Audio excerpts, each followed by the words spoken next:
Bom dia, queridos amigos.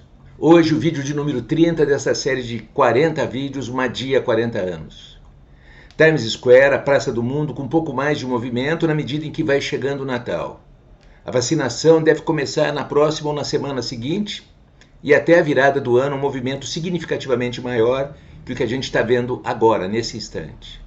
Nós continuamos na operação de resgate do que de mais relevante os consultores do Madia Mundo Marketing detectaram e revelaram no correr dos últimos 40 anos, os primeiros 40 da existência da Madia, e que se encontra documentado e registrado na franquia de livros Marketing Trends. São 22 livros, um a cada ano, e o 23º acaba de chegar nas principais livrarias do país. Eu vou mostrar para vocês agora. Está aqui o 23º livro. Assim, vamos dando continuidade ano a ano e compartilhando com vocês nossas descobertas, constatações, revelações e aprendizados. Para hoje, eu separei 10 das mais de 200 análises e conclusões reveladoras que fizemos sobre os principais acontecimentos no ambiente dos negócios e referente ao ano de 2017-2018, que se encontram registradas neste livro Marketing Trends 2018 e referente a esse período, mas que se traduzem em lições e aprendizados para sempre, definitivos. O livro sobre o qual estou falando hoje é esse aqui, Marketing Trends 2018. Tudo que está nesse livro, em todos os livros dessa série, integram a base de todo o capital de conhecimento exclusivo do Madia Mundo Marketing, o que tem nos garantido o grau máximo de acerto nos planos que construímos em conjunto e para os nossos clientes.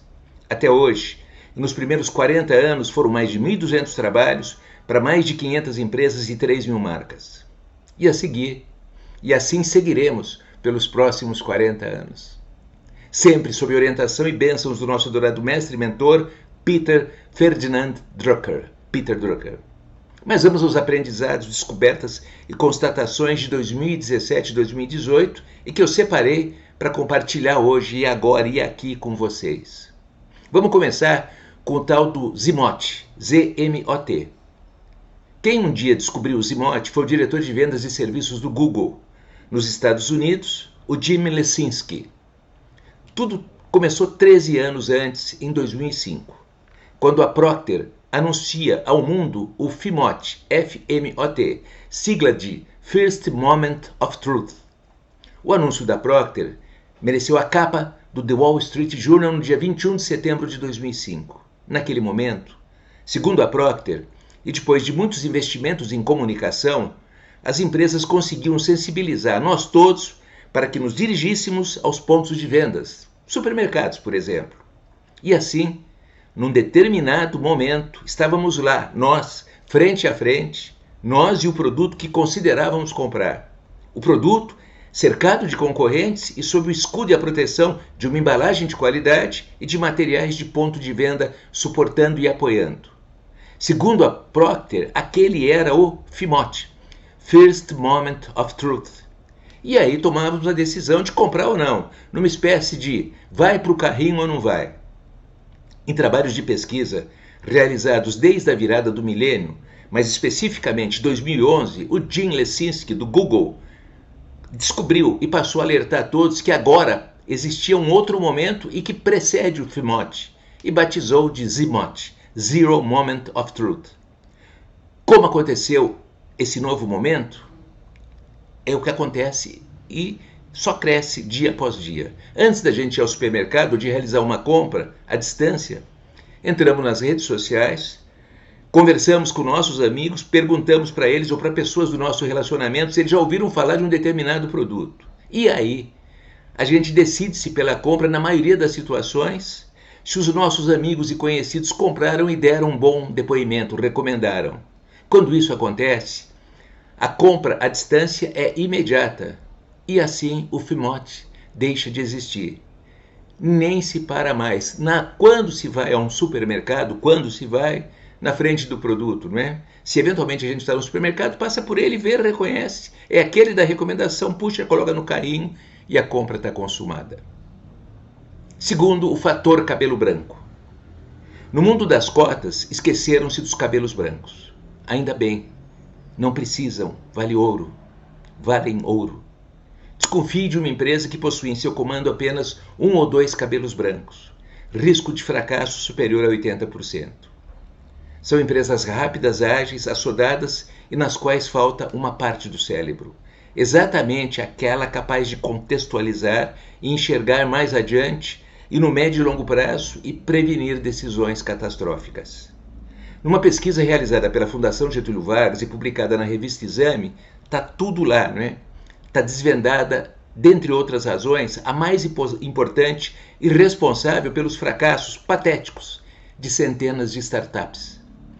Os entrevistados foram os investidores nessas empresas e, depois de tabulados os resultados, apareceu na 4ª colocação várias respostas e dúvidas sobre o modelo de negócio escolhido.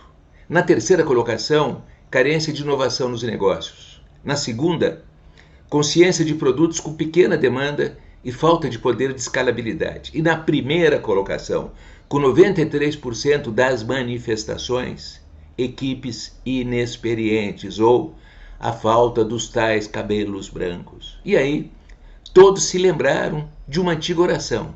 Senhor, dá-me coragem para mudar o que posso mudar, serenidade para aceitar o que não posso mudar e sabedoria para perceber a diferença. Na oração, a tal sabedoria é o velho, é o fator cabelo branco. Lembra no provérbio árabe? Quem planta tâmara não colhe tâmara? É disso que estamos falando. Sabedoria é como a tâmara, uma fruta que alimenta-se do tempo e da experiência. Terceiro, viemos ao mundo para pegar carona. É mais fácil, inteligente, rápido, prático e eficaz.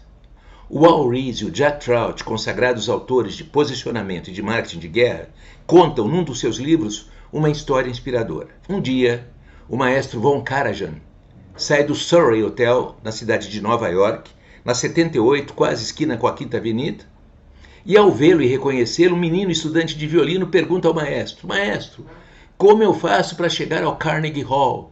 E o maestro, sorrindo, respondeu: recomendo que você pegue um táxi. E aí ficou conversando com o menino. Todos que chegaram lá, com raríssimas exceções, caminharam em direção ao sucesso sozinhos e andando.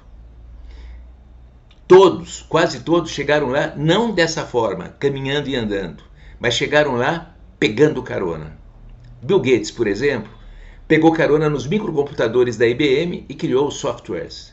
Warren Buffett pegou carona em todos os advisors a quem recorreu, aprendeu com seus erros e recomendações equivocadas e desenvolveu seus próprios critérios e metodologia.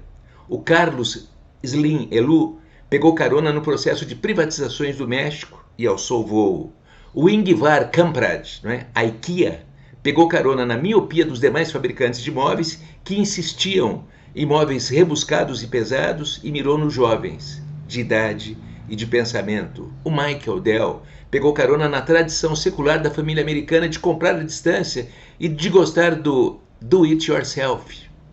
Sergey Brin e Larry Page pegaram carona nas velhas e consagradas listas telefônicas, fazendo a transposição com qualidade e eficácia para o ambiente digital. E aí, Go, ou melhor, Google. É isso, amigos. Para por aqui, mas poderia passar o dia todo falando dos caroneiros. Nós, 99% dos empresários e profissionais que entenderam que o segredo é pegar carona. Isso mesmo, o conselho que o maestro Von Karajan deu ao pequeno violinista. Quarto, Regulador Xavier 1. Quando eu comecei a trabalhar com marketing, final dos anos 1960, um deserto de dados e informações. Todas as empresas, como faziam as mulheres, recorriam a soluções similares ao Regulador Xavier 2, recomendado em situações de carência ou falta de menstruação. Hoje, quase 60 anos depois, todos recorrendo ao Regulador Xavier 1, excesso de dados e informações. Hoje os dados jorram por todos os orifícios de computadores, tablets, smartphones e demais gadgets. E os profissionais desolados, desesperados, perdidos, nem conseguiram ainda decifrar os do final do ano passado e muitas toneladas de dados vão chegando todos os dias e ficam olhando para eles, não é? Assim, e na paisagem das empresas hoje, 2020, a grande maioria dos profissionais padecendo de dispepsia crônica de informações, causando perplexidade patogênica e paralisadora. Nunca, como antes, as empresas e seus profissionais dispuseram de informações em tanta quantidade e qualidade. Nunca, como antes, não tem a mais pálida ideia do que fazer com essas montanhas de informação. Pior ainda, não sabe nem por onde começar. Quinto, síndrome de HM. Atenção, HM não é Hermes Macedo, lembram? Estou me referindo a Henry Gustave Mollison, da cidade de Hertford, no Connecticut, Estados Unidos. O Henry Mollison sofria de ataques epiléticos. 27 anos de idade. Os médicos recomendaram uma operação. Perfuraram 2 buracos na parte frontal do crânio e sugaram uma porção do seu cérebro. Não conseguiram conter sua doença, mas descobriram naquele momento que o cérebro não é um todo, é um compartilhado.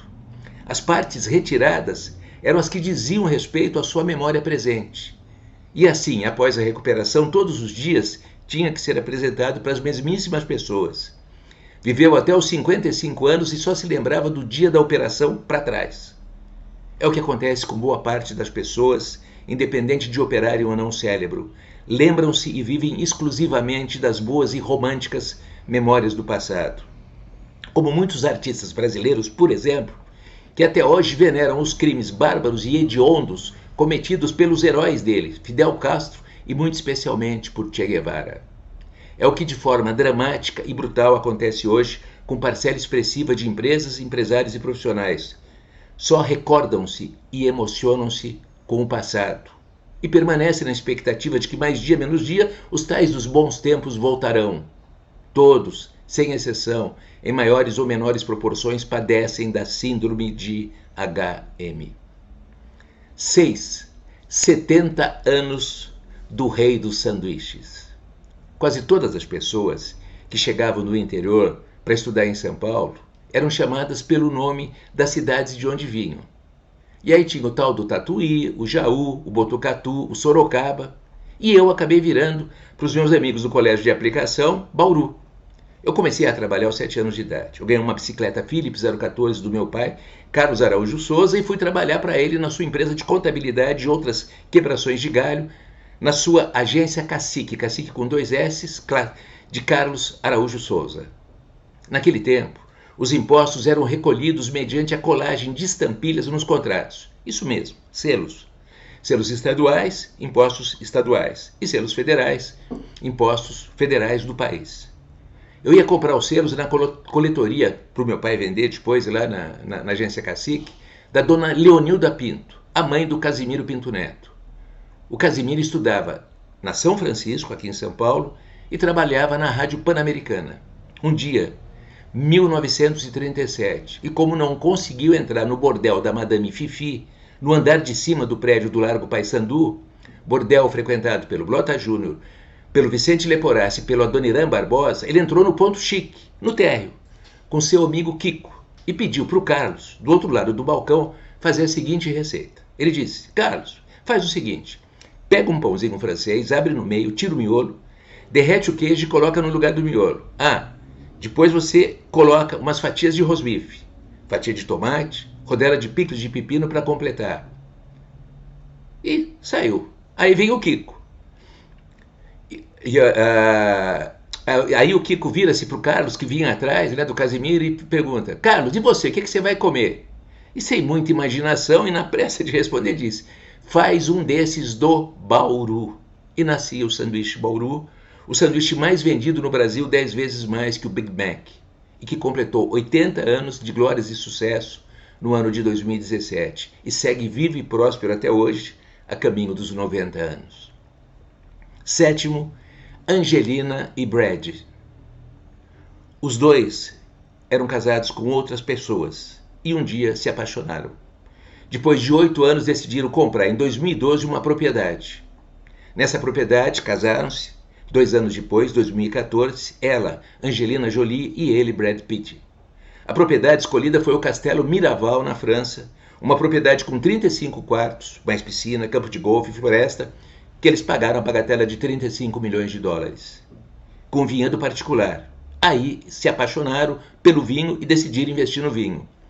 Primeira safra do casal, 2013. Numa grande matéria, a revista Wine Spectator anuncia: Angelina e Brad produziram o melhor rosé do mundo.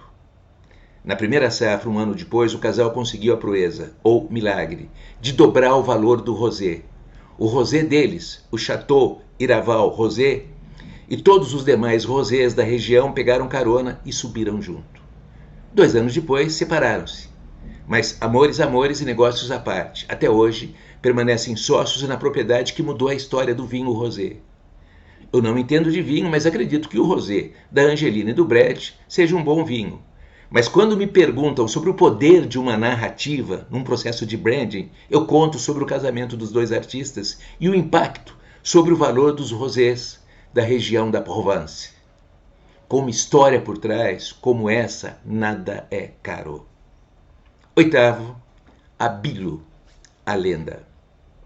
Depois de 7 dias de cativeiro, sequestrado, Abílio Diniz aparece nas telas da TV Manchete no dia 17 de dezembro de 1989, cercado por policiais, pelo Bresser Pereira, pelo saudoso Furquim, pelo saudoso Cardeal Arnes, e Abílio lembra daquele momento e diz: fui libertado na tarde de domingo e retornei à rotina. Foi o que pensei naquele momento. Faço aniversário no dia 28 de dezembro. Mantive o hábito durante pelo menos 10 anos de deixar São Paulo depois do Natal e passar meu aniversário Réveillon em companhia de amigos no barco. Provavelmente o marinheiro da embarcação caminhava pelo convés. O barulho dos seus passos acima da minha cabeça devolveu à minha memória os sons que eu escutava no cativeiro. Minha mãe, Julieta Madia de Souza, estava hospitalizada no Sírio. No quarto exatamente em frente estava a mãe, coincidência do Armando Ferrentini. No mesmo andar estava o Sidão Diniz, que lutava contra um câncer. Todo final de tarde, comandada por Dona Floripes e seus santos, os irmãos visitavam Alcides, menos Abílio. E aí Abílio conta: em 1978, meu pai decidiu fazer a partilha, como se fossem capitanias. Deu uma delas a cada filho. Filho mais velho, eu trabalhei duro para preservar o pão de açúcar. A tarde da briga que selou o rompimento da família foi um dos meus piores momentos. Filho único, até aos 7 anos, baixinho e gordinho, Abílio sofreu muito com os meninos do glicério. Conta Abílio: em pouco tempo me transformei num saco de pancadas. Abílio diz falar com Deus e acredita ser ouvido. Diz: rezo o tempo todo, só, nadando, correndo, na musculação. Com Santa Rita chego a ter mesmo uma relação de amizade sincera e camarada, como se fosse alguém de carne e osso que sempre, quando necessário, dou um telefonema. Abílio chegou nos 80 anos e decidiu comemorar no resort Penhalonga, na cidade de Sintra, a 30 minutos de Lisboa. Levou a família e amigos, convidados a dedo. Entre 21 e 23 de abril de 2017, 300 convidados celebram o 80º Abílio com mentoria e palestras das maiores autoridades em saúde e longevidade. Nas pausas das noites de Sintra, Marisa Monte, Roberto Carlos e, por encerramento, ela, Fernanda Montenegro. Aos 80, Abílio é capa da revista Forbes e diz: não podemos parar, e ensina os 6 pilares da vida longa e saudável. A. Controle do estresse. B. Atividade física. C. Alimentação saudável. D. Autoconhecimento. E. Espiritualidade. E F. Amor. Um dia, Abílio, por cansaço ou desespero, vendeu seu sonho. Sucumbiu aos franceses do Cassino. Arrependeu-se. E de todas as formas, entre desespero e desesperanças, tentou resgatar e recomprar de volta o sonho vendido. Na tentativa valia tudo, até passar vergonha, permanecendo horas em recepções e não sendo recebido. No final, jogou a toalha e disse: costumava dizer aos meus amigos que jamais dava seta em meu carro, porque não tinha que prestar contas a ninguém sobre que direção estava tomando. Humildade. Essa a palavra-chave que melhor traduz meu processo de mudança que venho passando nos últimos anos. Ele, Abílio Diniz, a lenda. 9º, Uri Levine. Não sei se vocês sabem quem é, mas vamos lá. Diferente da maioria dos jovens empreendedores de sucesso, O Uri Levine, o Sr. Waze, fala, posiciona-se e escancara o jogo. Já concedeu entrevistas para as principais publicações de negócios do país? Agora, e a partir dessas entrevistas e matérias, ele, Uri Levine, o homem que deu uma organizada no direcionamento do fluxo das cidades e das pessoas, que mudou nossa história para melhor e que vendeu, junto com seus sócios, o Waze para o Google, né? Vamos aos principais ensinamentos do Uri. A. Não me adapto e nem sobrevivo na cultura que prevalece nas grandes organizações. Não me dou bem e nem me adapto com pessoas que gostam de se vitimizar. Conformistas, então, quero distância. Por isso que, e diferente dos meus sócios, decidi um dia sair do Waze depois da venda para o Google. B. A ideia de dar informações sobre o trânsito em tempo real foi minha. Mas isso é absolutamente irrelevante. Ideia boa todo mundo tem. Ideia boa todo mundo tem, repito, não é? Viabilizar é o que importa. A arte mais difícil de toda a jornada de negócios continua sendo a execução. C. A essência mágica do Waze é que todas as informações, alertas, conteúdo exibidos aos motoristas é produzido naturalmente pelos próprios motoristas. D. 3 fatores fazem de Israel um dos melhores lugares do planeta para se abrir uma startup. O primeiro é que lá todos são obrigados a fazer exército. E isso cria uma cultura de pragmatismo diante de desafios e problemas. O segundo, a grande tolerância que temos pelo fracasso. Aprendemos que o segundo empreendimento tem 5 vezes mais chances de dar certo do que o primeiro. E terceiro, é um ecossistema que dá suporte ao empreendedor. Quem começa uma startup em Israel tem o apoio do governo, do sistema tributário, das leis, investidores e mídia. E esqueça a solução, concentre-se nos problemas. Problemas o suficientemente grandes para merecerem uma solução. Apaixone-se pelo problema, mergulhe de cabeça, corpo e alma no problema. Em algum momento, você emergirá com a solução. F. Não tenha medo de falhar, mas cometa os erros o mais rápido possível. E G. Disrupção não nasce nem decorre da tecnologia, mas da cabeça das pessoas que ousam desafiar situações de estabilidade e equilíbrio. Ele, Uri Levine, um dos principais pilares do admirável mundo novo que está nascendo. E vamos terminar hoje, nessa retrospectiva, com outra lenda da cidade de São Paulo. Eu falei do Abílio, agora vou falar de outra lenda, vou falar do Belarmino Iglesias. 50 e poucos anos depois de desembarcar no Brasil, com uma mão na frente, outra atrás e $1 no bolso, atravessando o Atlântico no porão de um navio, Belarmino Fernandes Iglesias, imigrante espanhol, consagrou-se, antes de partir desta vida, como o mais sensível e competente empresário do seu território de atuação. Um imigrante movido pela coragem, audácia, obstinação e incomum sensibilidade. Desembarcou do porão do navio e foi morar num cortiço na Celso Garcia, dividindo o mesmo quarto com outras 2 pessoas. Só andava no bonde aberto para poder saltar toda vez que o cobrador chegava. Não tinha grana, não tinha dinheiro para passagem, mas precisava chegar ao destino. Um dia, ele conseguiu um emprego na churrascaria Cabana, dos pais do Máximo Ferrari, isso mesmo, do restaurante Máximo. Churrascaria Cabana na Avenida Rio Branco, cidade de São Paulo. Em 8 meses, foi de Cumis a Metri. A primeira churrascaria dele foi plantada no centro velho da cidade, na rua Vieira de Carvalho, e escolhendo o naming num dos versos do poeta matemático e astrônomo Omar Khayyam, o naming Rubaiyat. E assim foi construindo uma das mais vigorosas e competentes obras no território da gastronomia de qualidade na cidade de São Paulo. Durante anos, e sem que tivesse sido combinado, a Rua Doc Lobo acabou convertendo-se no palco da disputa das melhores casas de carne da cidade. Tudo começou com um rodeio, na esquina com Oscar Freire. Um pouquinho mais para baixo chega o The Place, mais para baixo ainda o Esplanada Grill.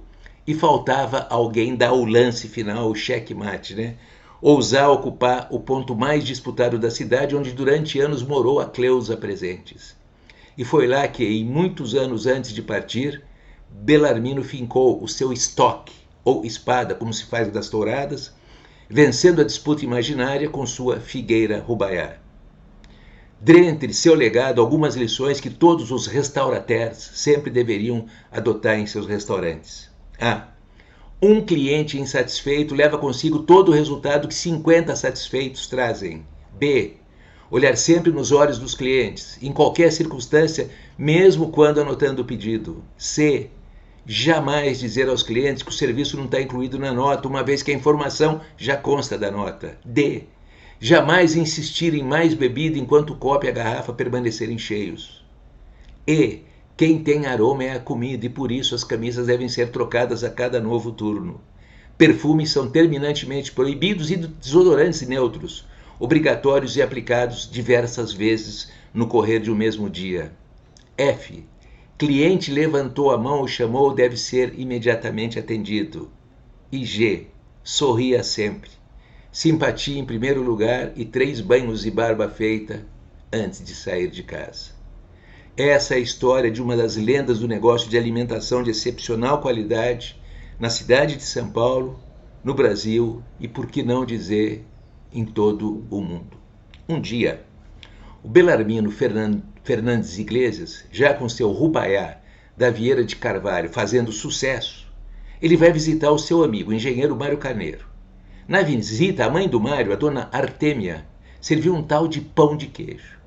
Absolutamente seduzido e encantado, Belarmino implorou para a dona Artêmia para passar a fornecer o pão de queijo para o Rubaiá. Nascia naquele momento não só a casa do pão de queijo, como principalmente o negócio do pão de queijo, hoje uma das componentes da identidade do nosso país. Antes de morrer, Belarmino cumpriu a promessa que fez à sua mãe quando partiu com uma mão à frente e outra atrás e $1 no bolso no porão de um navio. Voltou lá e comprou toda a propriedade. É isso, amigos. Tem tudo isso que eu comentei com vocês e mais de 200 outras informações da maior importância no Marketing Trends 2018 e em todos os próximos volumes desta série. Um total de 23 livros e, como eu comentei com vocês, o Marketing Trends 2021 já está disponível nas principais livrarias do país. Hoje falamos de 10 dos principais 200 acontecimentos coletados, analisados e transformados em conhecimento pela nossa equipe de consultores e referentes ao ano de 2017 e 2018. Conhecimentos esse que constitui a matéria-prima dos serviços de consultoria que prestamos a todos os nossos clientes. Na próxima semana, conto e repasso com vocês algumas das centenas de descobertas e que convertemos em conhecimento no ano de 2018-2019. Uma ótima semana, muito obrigado pelo carinho da sua atenção e da sua prezada e querida amizade. Volto na próxima semana para o episódio de número 31 desta série franquia Madia 40 anos. Até lá!